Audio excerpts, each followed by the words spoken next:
Alright, so tonight is going to be a very special topic. We're going to be talking about love at first sight. And you may wonder why. It's definitely a topic that many people are fascinated by. But that's not the reason I chose to speak about it. I think it's important to discuss this on a deeper level, since many people are confused. It is very much misunderstood. What exactly is love? Love is a powerful force. I think everybody agrees with that. And because it's powerful, it could bring tremendous amount of pleasure, but it could also bring tremendous amount of pain. So, when talking about love at first sight, if you want the short answer, the answer is no. It's not possible for there to be love at first sight. And the simple reason is because you cannot love someone that you don't know. Very simple. You have yet to discover what he or she is all about, so how could you love them? So many times people use the word love in the wrong way. They're definitely feeling or experiencing something, obviously. They're not lying, they're not making it up, but it's not called love. You don't know the person. You don't even know yourself. Most people don't even know themselves. So therefore, they don't even know what they are feeling. What are these feelings that I'm having right now? Very strong feelings. I've never had them before. That's what many say. And I'm feeling this now, and they're so intense. And I think they're real. She's the one. The soulmate, the one I've been dreaming, the one I've been praying for. But it may turn out to be that you will marry him or her. Yes, it's possible. Everything is possible. You know, God brings people in all kinds of ways. And it may happen that you just somehow liked him or her the first time. You were very impressed and you end up getting married. But that in itself, what you're seeing, what you're feeling, is not an indicator that you can trust 100%. The reason why people are not so sure, even though they claim they're sure, is because there's some confusion as a result of the human being half animal and half spiritual. We're all endowed with the neshama, a spiritual soul. And we also have physical drives. So we're sometimes confused. What exactly are we feeling? Is this something physical or is it something spiritual? It does make a difference. But it also lends to the confusion. What exactly are we feeling right now when we see someone that we think we like? We're all familiar with the senses, the physical senses. But not everyone understands that there's another substratum of senses that is not easily perceived. We know about them, but we don't really understand them as well. The regular physical senses we know, but there's something else that we sometimes feel that is not the typical. These kind of feelings that we feel sometimes have to do with our emotions. And sometimes our emotions are colored. Our perception is colored because of these unique type of feelings, let's call them. Very, very different than the usual. That cannot be explained in the regular way. So what are these feelings? So let's begin with the first one. I think most of you heard of passion, or in Farsi, ishq. I think in Turkish also, in Arabic, they have similar descriptions of what passion is. So what is passion? Passion is powerful. But passion, in simpler words, is a physical attraction. That's all it is.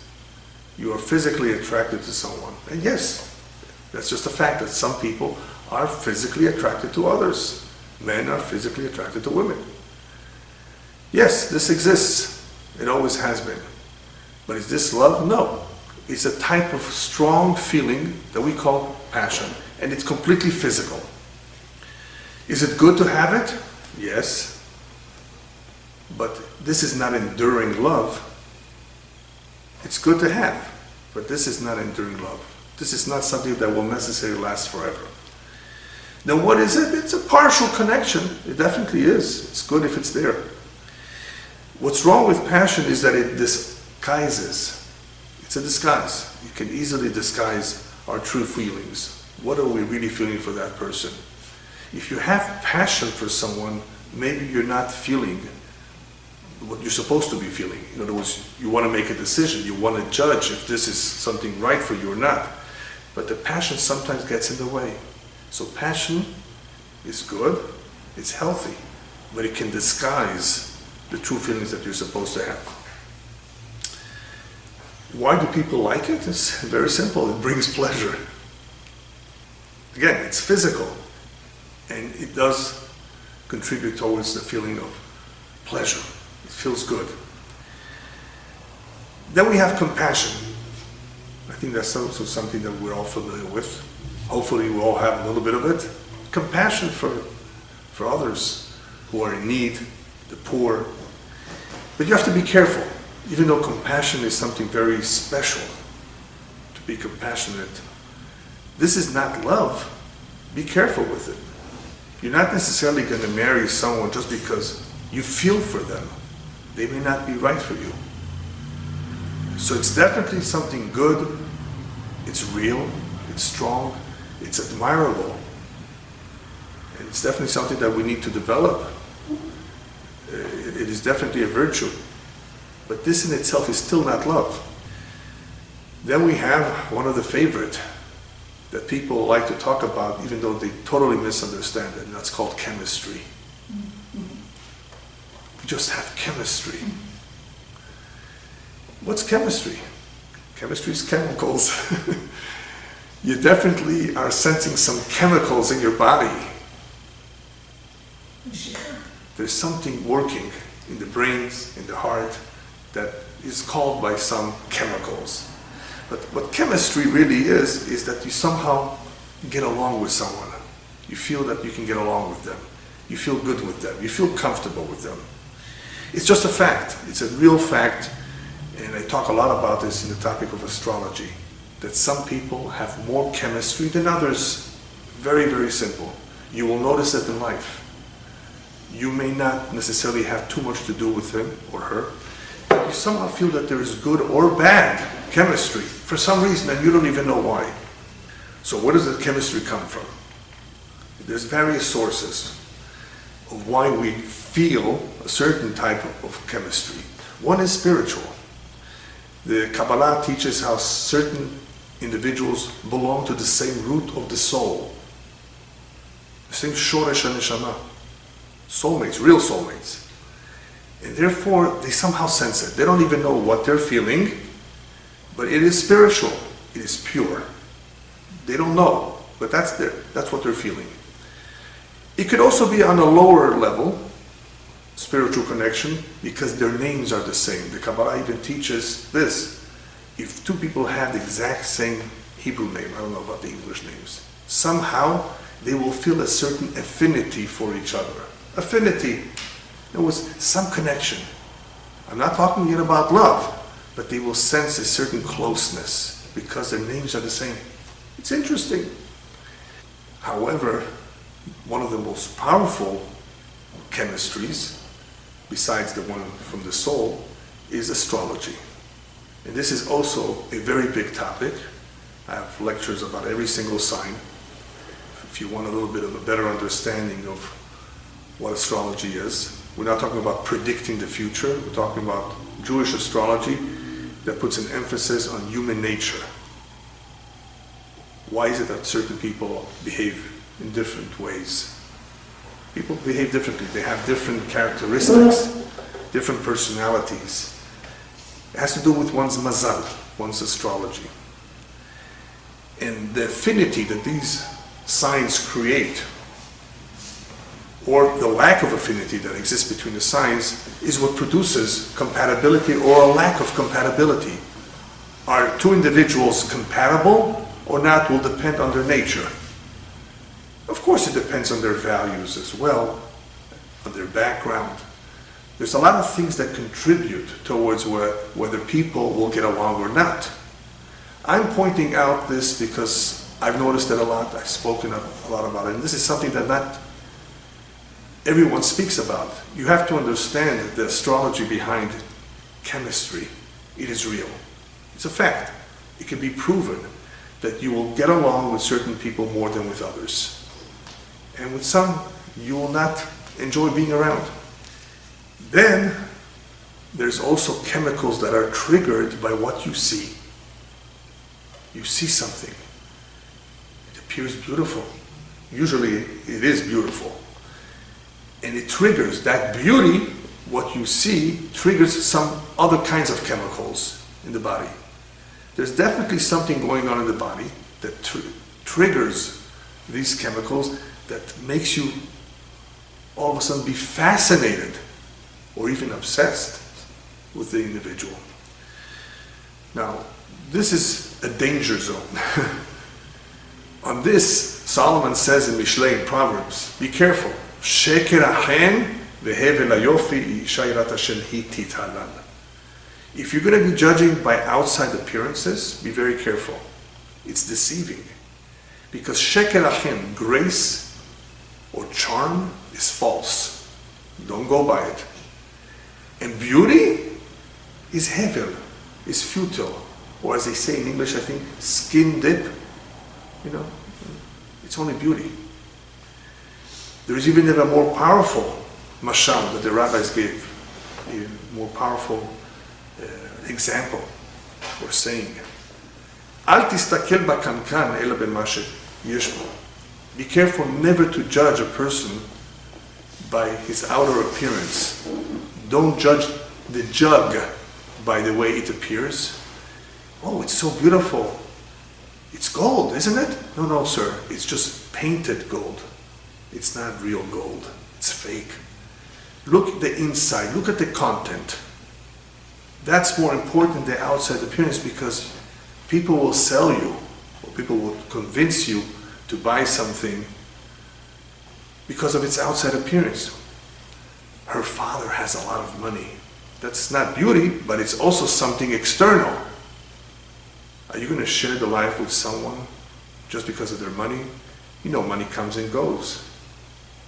And even if it doesn't go away, even though the money may remain, are you married to the money, or you want to marry her because of her values, because of her personality? You want it to endure. You don't want to get divorced quickly. So money will not keep the marriage necessarily together for too long.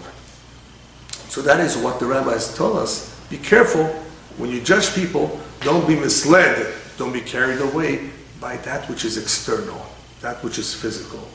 Look at the inside of the jug. What's inside? Is it pure orange juice, or is it from concentrate? Is it the real thing? What's the real thing? Isha yirat Hashem, a God-fearing woman. She's a righteous woman. She will be the best mother of your children. Isn't that what you want? Not everybody knows this. They think they're just marrying someone who will be a good companion. No, no, no, no. Be careful on how you judge people. That is why when it comes to soulmates, God has to be involved. He knows the souls. He knows who goes with whom. But sometimes we tell God, unfortunately, God, leave it to us. We know better.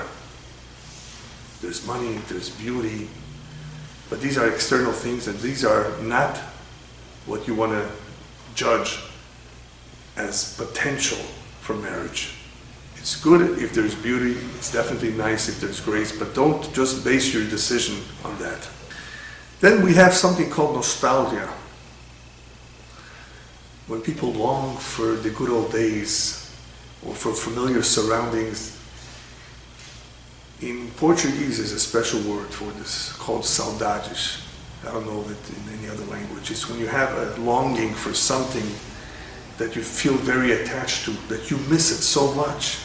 These are also powerful feelings, very powerful and real, but it doesn't have too much substance. All it is memories, a certain attachment. It's definitely an attachment, but these are not the most powerful feelings that we're going to be talking about.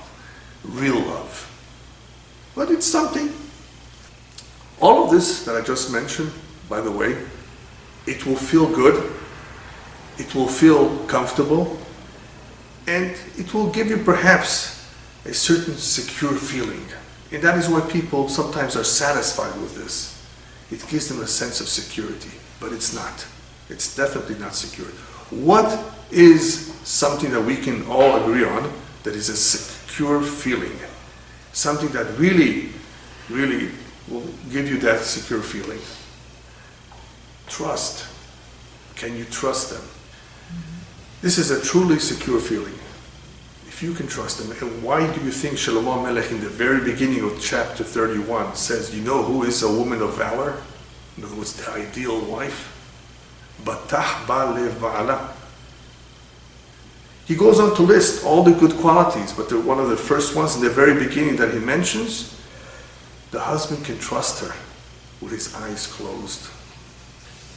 I read somewhere that it's a greater compliment if somebody trusts you than he loves you. It's a much greater compliment if somebody tells you, I trust you, than he tells you, I love you. Because remember, the word love is not always real. So, what happens with trust? Trust, you can't trust the person you just met. Trust is something that takes a lot of work and a lot of time to develop. You need to build trust. And it may take a couple years to build it. But you know what? Unfortunately, it could take a second to break. It could have been there. People have had it. But it was lost in a second. What took years to build can be lost in a second. And then it could take a lifetime to repair. To repair trust can be very, very difficult. It's possible, but it's difficult. So trust is definitely something that is very, very powerful, something that is necessary. We can't do without. Here we're not talking about necessarily friendship, which also needs trust. I'm using this as an example in marriage. Love, where marriage is definitely built on that. I mean, hopefully if the two of them want to have a solid relationship, enduring relationship, it will be based on many important components, trust being one of them. But even with friendship, in all kinds of relationships, trust is valuable. All right. Then somebody will come and ask, well, wait a minute, Rabbi, why do you say trust is so important? I've heard the famous Latin saying, omnia vincit amor. Love conquers all. Have you heard that one? Mm-hmm. Love, no, Rabbi, not trust. Love conquers all. If you have love, that takes care of everything, doesn't it? Who says you need trust? Does love conquer all? The answer is real love, yes. The problem is that not everybody has real love. If it's real love, then it could conquer all. What is an example of love that conquers all? I think a good example would be the verse in Mishlei that says as follows, Sinat teorer medanim v'kol peshaim techaseh ahava. Hatred produces or begets quarrels. When people don't like each other or they have something against you, they can easily quarrel with you. It's just fertile ground. Husband and wife, if there's animosity between them, they will quarrel a lot because that animosity, that sin'ah, that hatred, it just produces quarrels. But love covers up all faults. Real love. Real love covers up all faults. What does that mean? If you have the wife or the husband making a mistake, they made a mistake, and the husband points it out, or the wife points it out, and they continuously bring it up again and again and again. Remember you did this last time, remember you did this? Cover it up if you're interested in having a loving relationship. If you really love someone, you don't bring up their faults. You don't remind them. You don't mention them again and again. You could say, perhaps next time be a little bit more careful. That's fine. Al kol peshaim techaseh ahava means that if you are pursuing love, then you have to be prepared to cover up. This kind of covering up the fault is indicative of somebody who wants to love. This is real love. He wants to love. Okay? But one who continuously brings up the faults, that's not love. That is what there is a saying. You know how you know who a true friend is? A true friend is one who knows you with all your faults and still loves you. So a true loving relationship, husband and wife, can be real love if they know each other's faults and they still love each other. They don't point them out. Oh, you're like this, right? Your mother's like that too. You know, imagine it gets worse. And then they go to the grandmother. Be careful. This is animosity. This is not love. Don't point out person's fault. Hopefully they are aware of it. Why point it out? If you point it out, that means you're not interested in loving them. If you cover them up, ignore them, and you are forgiving of them, that is a sign that you're in love with them, or that you're looking to love them. There's another very nice verse, also in Mishlei. Ne'emanim pitzei ohev, v'na'atarot neshikot soneh. The wounds of a good friend who loves you are ne'emanim, are trusted. But the kisses of an enemy are burdensome. You know, there are people, when they see each other, they kiss themselves 3 times on the cheek. Have you seen that? Cheek 1, cheek 2, cheek 3, right? All these kisses, it's not real. And pleasantries, it's all fake. It's not real love or friendship. So they're burdensome. Some people say, I'd rather him not kiss me. I don't want his kisses. I have to go wipe my cheeks now. And look at the opposite. Pitzei ohev, the wounds of a friend. What wounds? The rebuke. He rebuked you. He told you off. He pointed to your mistake. He said where you were wrong. But they came from a good friend that you can trust them. They're ne'emanim. You're better off getting that constructive criticism from a good friend. Even though it's criticism, it's painful. It's hard to hear. But it's ne'emanim. They're trusted. They're good. They're probably right. You need to hear them, and you're not going to hear it from just anyone. From your friend, you're probably going to hear it, or at least there's a better chance. That's much better than the kiss from a soneh, from an enemy, somebody you don't like. So what is real love? Real love is what the rabbis tell us. Ahava shelo tluya bedavar. Love that is unconditional, that does not depend on any physical aspect to sustain it. Ahava shelo tluya bedavar. In other words, the love is there. It has grown, of course. It has taken time to grow.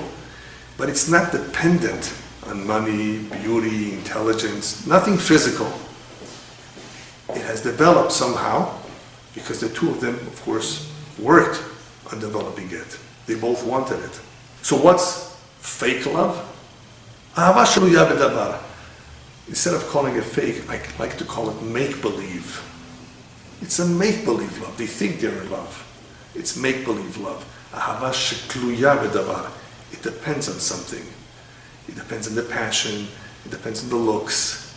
It depends on all these external aspects that are not really indicators of love. Yes, it's true. Sometimes there's a tremendous amount of excitement, but that's still physical. That excitement between the two people is a physical excitement. And what happens with physical excitement, it diminishes with time, with everybody. Respect doesn't necessarily diminish. Trust does not diminish, hopefully. But physical excitement, passion, with time, you get used to each other. It's not as exciting as it was during your honeymoon. Okay, if that's the case, getting back to our original question, if two people see each other and they think they're observing love at first sight, it's not love at first sight, then what is it? I think the best way to describe what you're seeing the first time is how in Spanish we say about people that we like or dislike. Me cae bien o me cae gordo. and it's a little funny. I don't know an English translation for it. It's basically the perception that I have of him is that he's obnoxious. I dislike him. You haven't even spoken to him. You don't even know him.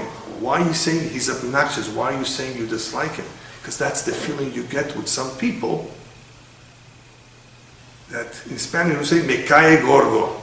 Now, even though me cae gordo literally means that he's very heavy, fat for me. In other words, the feeling is not a pleasant feeling. This could be true even after you've known him for a while. But it could also be true even the first time around. When you see him, your impression is you dislike him, or me cae bien. I like him. I see something that is pleasant. He is agreeable with me. I can see ourselves getting along just fine. And this is even before you communicate it, because communication obviously is going to be important too. Can you communicate well? Do you share things in common? Do you enjoy being together? All of this has to do with what we said earlier. A certain chemistry that could be because of the astrology, and many times it is. That's all it is. When people say they are attracted, they feel good with each other, it's pleasant, it's comfortable, it feels good, it's the astrology that makes them compatible, which is fine. I mean, ultimately, you want to be friends with certain people, you're going to be friends with those that you like. I mean, it would be nice for you to be friends with everybody, but it's not possible. You can choose. Just make sure that once you choose to be your friends, that you relate to them properly. You know, a lot of people make friends quickly, but they lose them quickly too. They don't know what it takes to be a friend. But they still have those feelings. They are still going to have those feelings of comfort, that it's pleasant with certain people more than with others. So that's from astrology.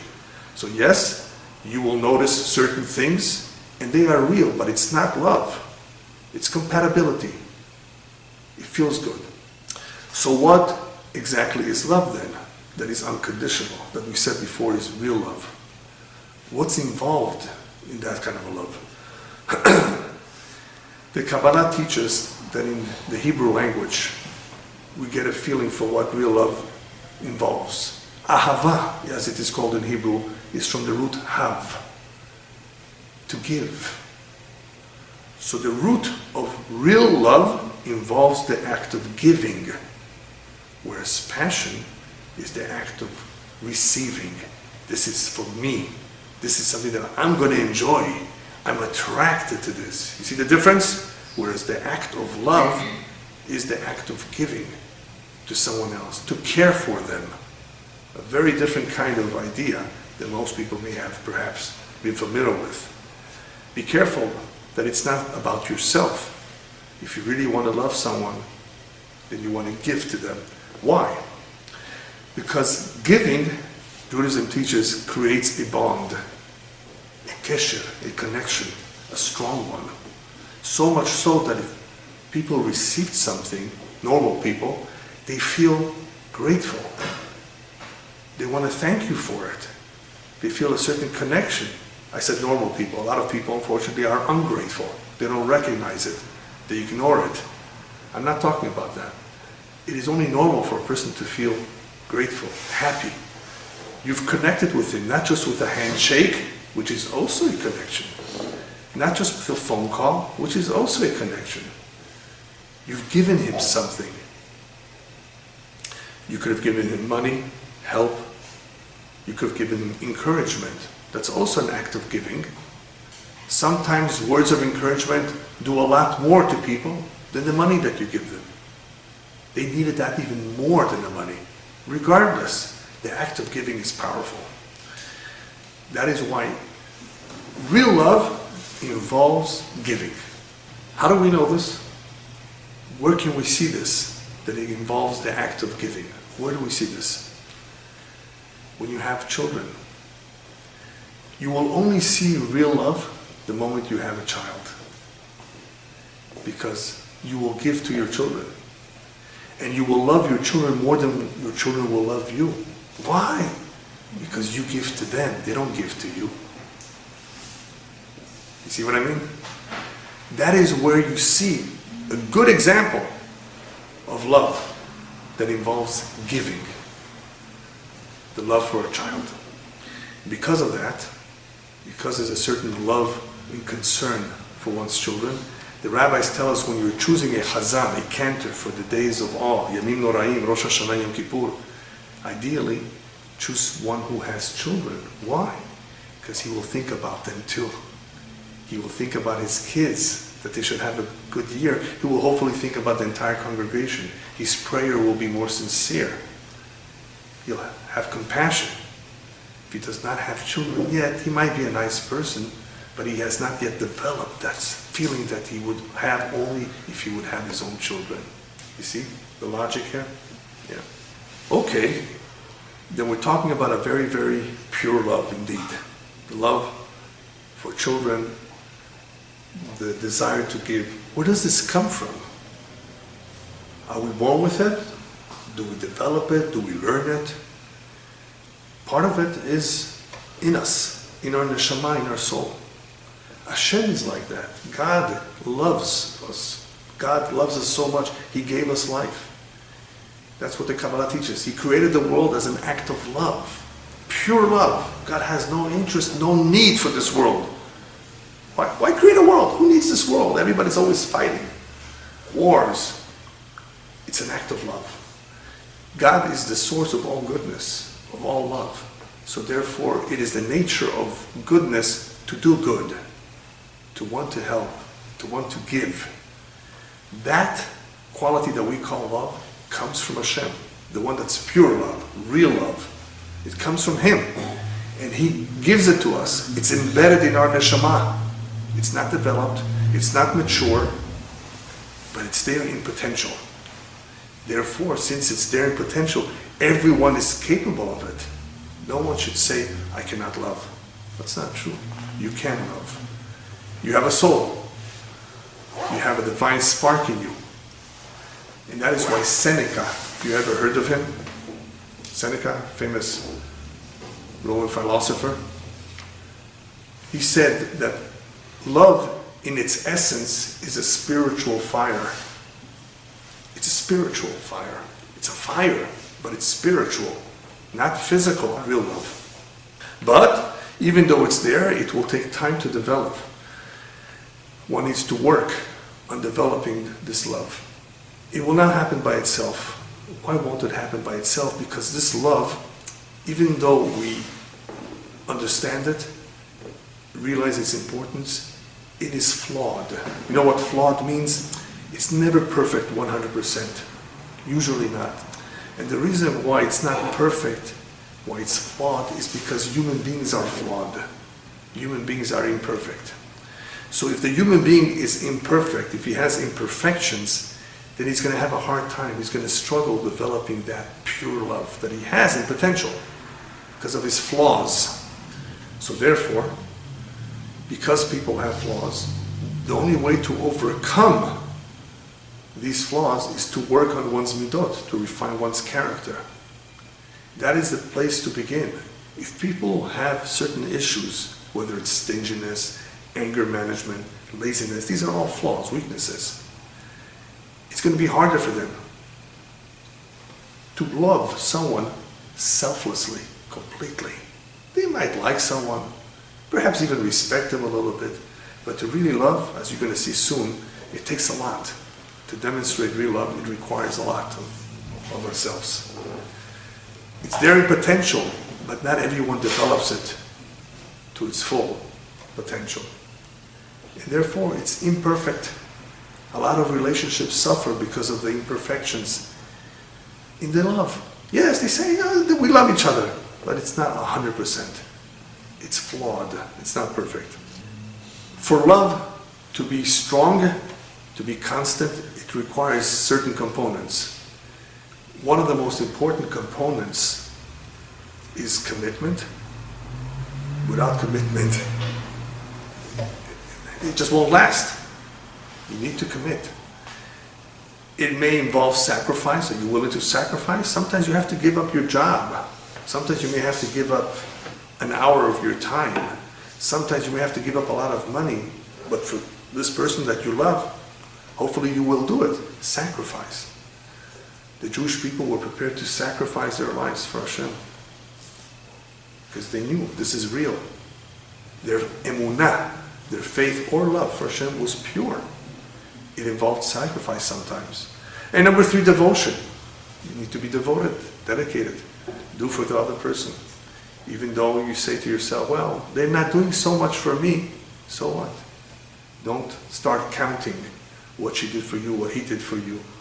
Remember, you want to build this relationship, so you have to focus on giving. What happens in real life is that people have a hard time with these 3. There's more. I just gave you 3 examples, 3 components that I believe are from the most important ones, that without them, it will not succeed. There has to be commitment. The 2 of them are getting married. They're going underneath the chuppah. They're saying, yes, I do. I think in English that's what they say. In Judaism, the groom puts the ring on the finger of the kala and says the words that you're sanctifying to me, to no one else. So hopefully, what are the 2 thinking at that moment? We want this to last. We want this to succeed. They're not thinking of divorce, hopefully not. But they need to realize that in order to practice what you preach, it's going to involve commitment, sacrifice, and devotion. Without that, then your words are empty words. So these conditions that I just mentioned, commitment, sacrifice, and devotion, is what's necessary for a successful marriage, friendship, and our relationship with God. Without any one of those 3, it won't work. Rabbis tell us, therefore, something incredible.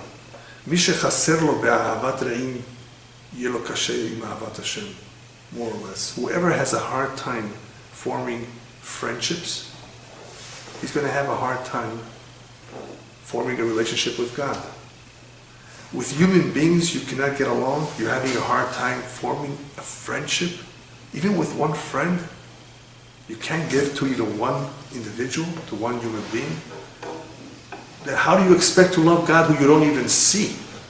Even though He's been so kind to you, even though He's given you so much, but you're having a hard time because you haven't developed those midot, those qualities that are necessary for a lasting relationship, lasting connection. Commitment. Are you prepared to commit? Some people have a hard time with commitment.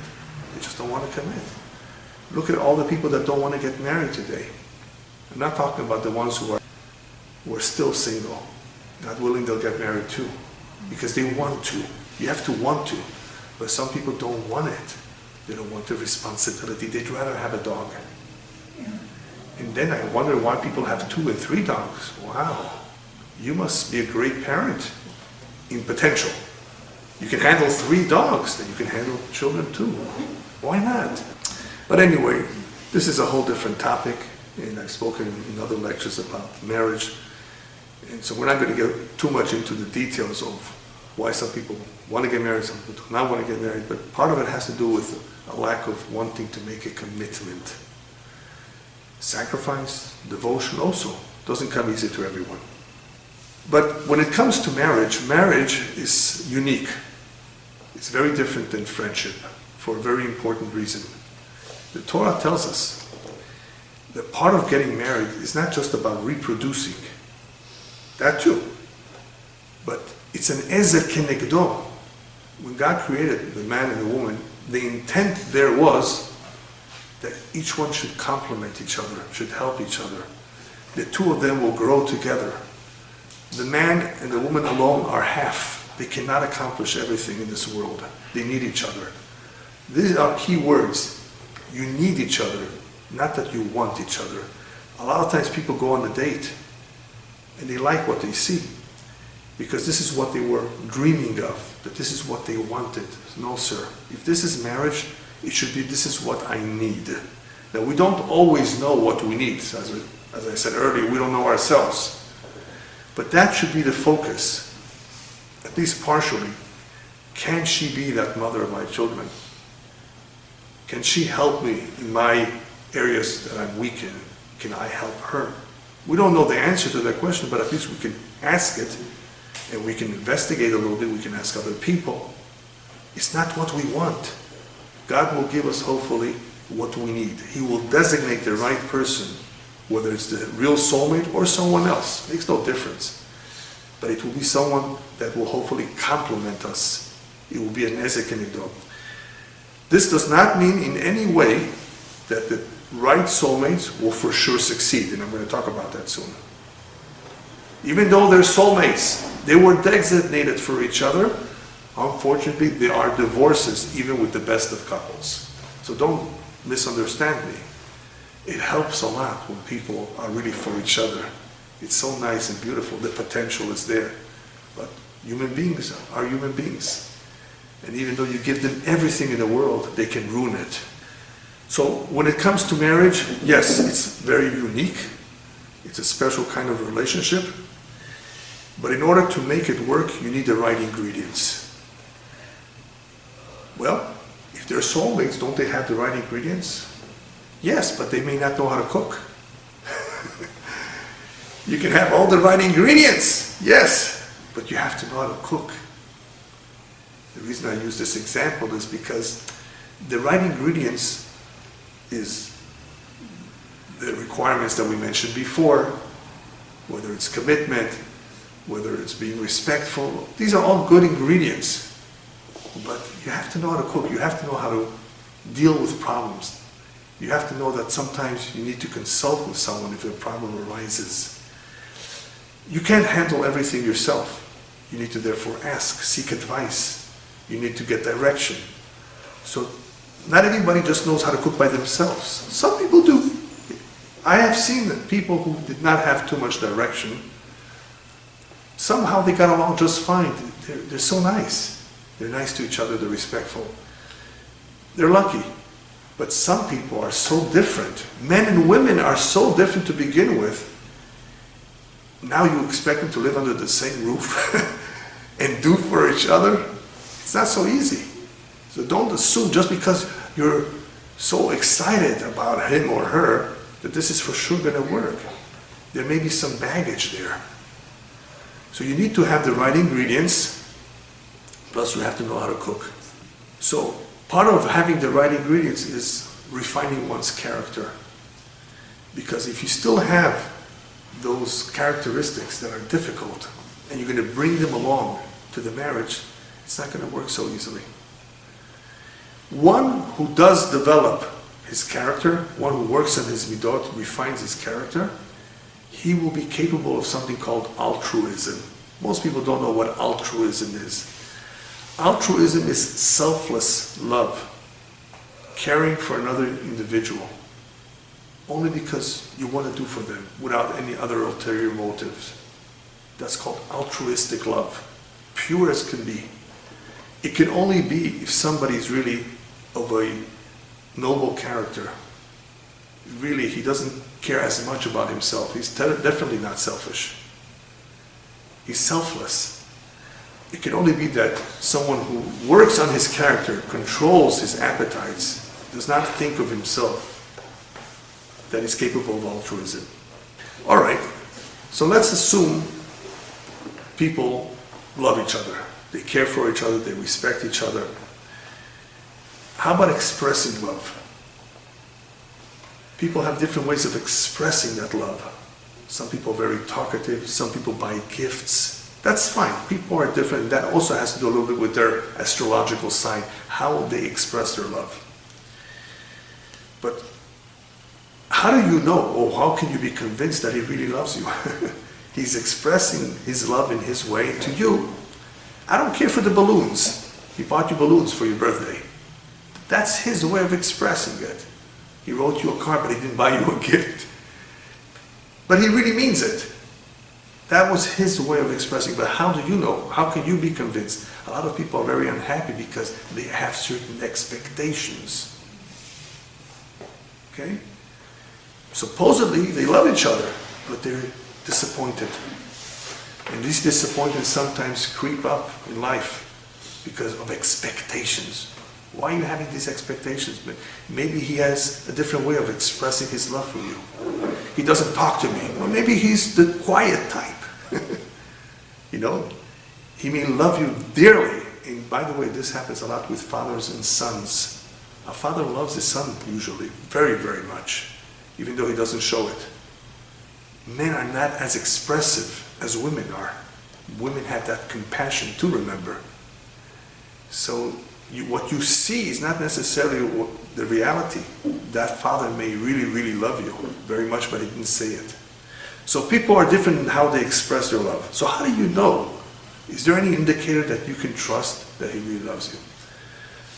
If we're talking about expressing affection, well, obviously that's important. That is some sort of indicator. If he didn't do anything, it would be a problem. So what we said earlier is definitely an indicator, one who's forgiving. You made a mistake, he forgives you. He covers it up. He doesn't try to bring it up. That in itself is also a very good indicator. I mean, ultimately, if people just choose to fight about everything, I don't think this is a loving relationship. I mean, it's obvious not. People who go to great lengths to cover up and to forgive, and let's forget, don't worry about it. They reassure each other. That's very, very positive. But ultimately, what will determine if he or she loves you will be the following. They show concern, responsibility, respect, understanding, and they desire for you to succeed and to grow. They really care about you. These are just some examples. There's more. These are the few that I thought about, that I've seen others write about. A lot of experts, by the way, have written many articles about some of these qualities that should be present there. They definitely make the difference, and they serve as indicators whether this is a healthy relationship or not. But let me warn you of something, and this is where Judaism can help. It is very easy for the husband to show his wife respect, love, attention, but it's not real. You know when you can tell if it's real or not? When they're not physical. When she's an Idah, during the menstruation period when Jews are forbidden, men and women, the married couple are forbidden from being together intimately for a number of days. He can't touch her. Forget about kissing and intimacy. He can't even touch her. That is the time when you can test this, whether he will still respect you, help you in the kitchen, help you with the kids, help you in the house, be there for you when there's no physical contact. In the non-Jewish world, I don't know how we would be able to test this when there's no physical contact. I guess if they somehow did not have physical contact for a while and the wife was able to see that her husband was really there for her. And the other way around, the husband saw that the wife was always there for him. There are situations where you can judge this. I just use this example because for 12 days, not being together approximately, this could be a good test, especially when we're talking about a young couple who is usually more physical than an older couple. But even for an older couple, I mean, it is possible to test this during certain times more than in others. Does he do everything he can for you? Does he give it all for you? In other words, has he really tried his best? Or does he just try a little bit? Tries to get by, tries to get away with it. You can really see if he's doing his most, his utmost to please you or not. Now let's talk momentarily about infatuation. Have you heard about that one? Some people are obsessed with the woman, or she is obsessed with the man of her dreams. They're obsessed. It's called infatuation. You know what this is? This is a blind love. You may have heard this. Love is blind. This kind of love is for sure blind. Infatuation. They're crazy about each other. Be careful with that because that's really blind. Anytime you have this kind of feelings, you should know they will easily lead to resentment and disappointment when you see that this is not exactly what you thought. So not only will it just slow down and disappear, it actually will lead to tremendous pain, resentment, and disappointment. But the sad part of all of this is that even if it was real, a solid marriage, sometimes there's disappointments. So even though we're not going to get into all the reasons of why this happens, I definitely think it's a good idea to mention some of the more important ones that have the capability of ruining an otherwise good relationship. Trust issues, issues of trust. One or the other cheats on the other. That is a big problem in most societies. Trust issues, different expectations, as we mentioned earlier. They have different kinds of expectations and things are not the way they thought they would be. Communication issues, this is also a problem. They don't communicate. It is an art to know how to communicate. It really is something that you need to learn. Some people are just naturally gifted. They know how to communicate. Problem is that some are so good in communicating that they're not sincere. They just know how to sell themselves. I think sooner or later the wife will figure it out. But still, communication is very important. That's something that we fail to do a lot, even the best of us. Don't communicate enough. And the women especially are hungry for that attention much more than the men. And the husband doesn't even realize how important it is. He just thinks, oh, she's always complaining. She's not complaining, she's really hurting. She needs this. And sometimes we don't pay attention to that. So communication is very important. So if there's communication issues between them, that can also lead to divorce. Then of course there's abuse, God forbid, when the husband abuses the wife, physically, verbally, or she abuses the husband. Verbal or physical abuse is destructive, very destructive. The problem is, as I've spoken about this in the past, when too much of this happens over time,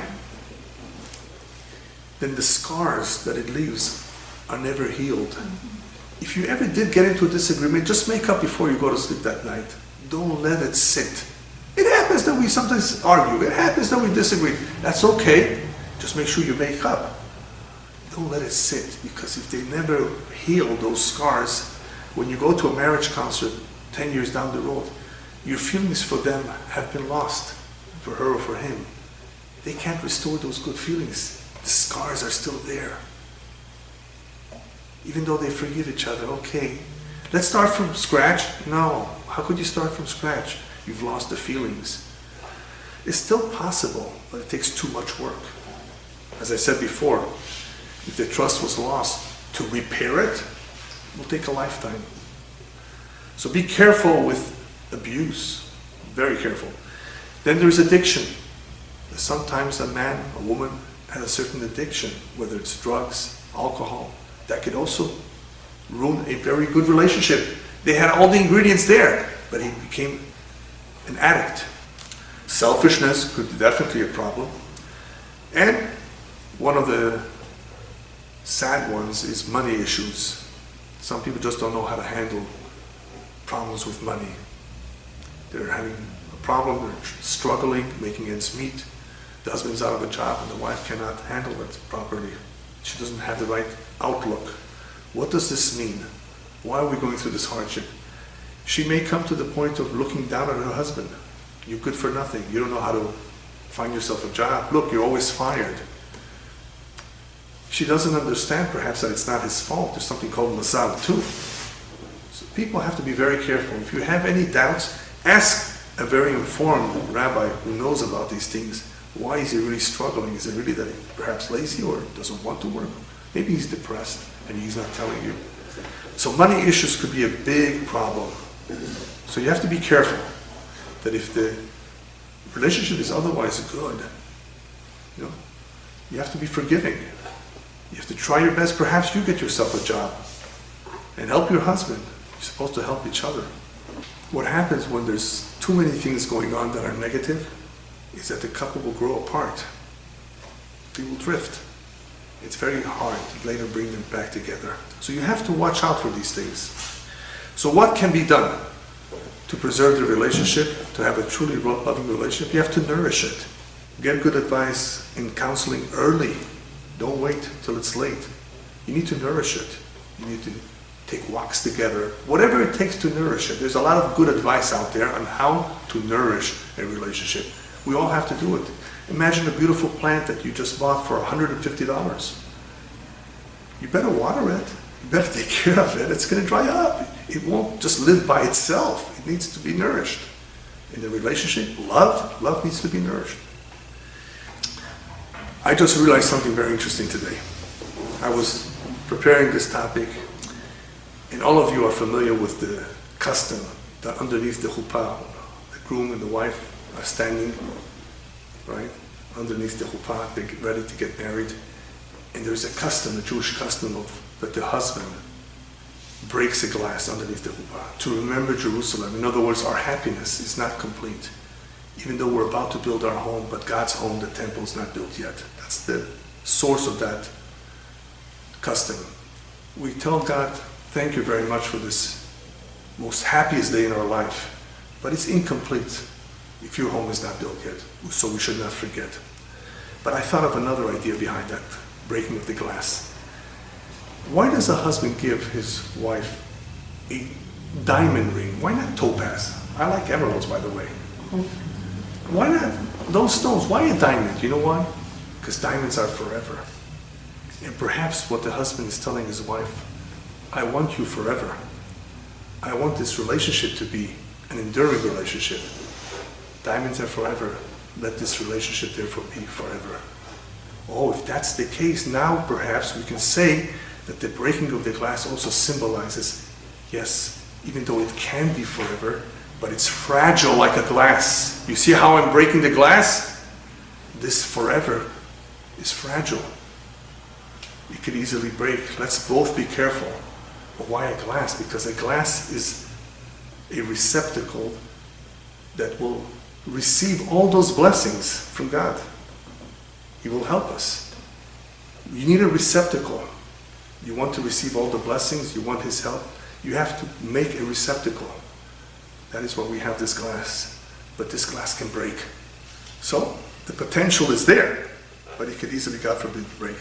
So what's the trick of being careful not to break the glass? Is sustain the relationship. Do whatever it takes to sustain it. Because the fact that you met each other is very special. That's also an act of God. But now it's going to be up to you to sustain it. If there is a pure love that it was developed between the two, it will be sustained. Now I'm going to reveal to you something else. You know how you say love in Chinese? In Japanese? In Chinese, love is ai.